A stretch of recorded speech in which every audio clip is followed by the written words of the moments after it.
మహాపౌరాణికుడైనటువంటి సూత మహర్షిని చూసి శౌనకాది మహర్షులు ఈ విధంగా అడిగారు అనమాట. ఏమనంటే అంటే శౌనకాది మహర్షులు ఈ యొక్క సూతముని మనకు ఏవైతే అన్ని చాటలు పెట్టి సాయంత్రం కట్టుకుంటారు అవంతా కూడా కాలేజీ సాయంత్రం మహాప్రసాదమే ఈయన ఉన్నందువల్లే ఈ యొక్క పురాణాలు అన్ని కూడా మనకు అందాయి అన్నమాట. అలాంటి సూత మహామునిని ఈ యొక్క శౌనకాది మహర్షులు అడుగుతూ ఉన్నారనమాట. మహాత్మా, ఆరోగ్యాది సంపదను అభివృద్ధి చేసే వ్రతము ఏదైనా ఉందా, దాన్ని లోక కళ్యాణం కోసము తెలియజేయవలసిందిగా అడుగుతున్నామని ఆ యొక్క మహర్షులు అడిగారట ఈ యొక్క సూత మహాముని.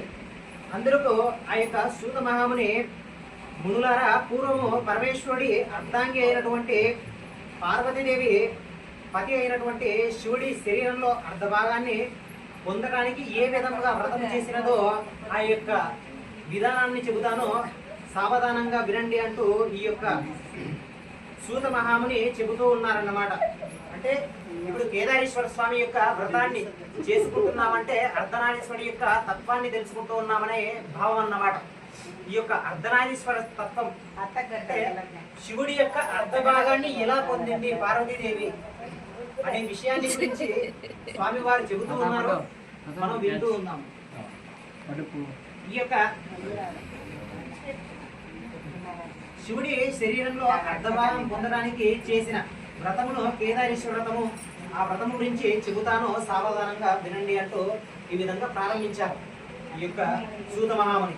ఈ వ్రతాన్ని ఆచరిస్తే అష్టైశ్వర్యాలు, ఆయురారోగ్యాలు, సంపదలు, కీర్తి ప్రతిష్టలు, కోరికన్న కోరికలు కూడా నెరవేరుతాయి. శ్రద్ధగా వినవలసిందిగా సూత మహాముని శౌనకాది మహామునులకు ఈ విధంగా చెప్తూ సాగాడనమాట.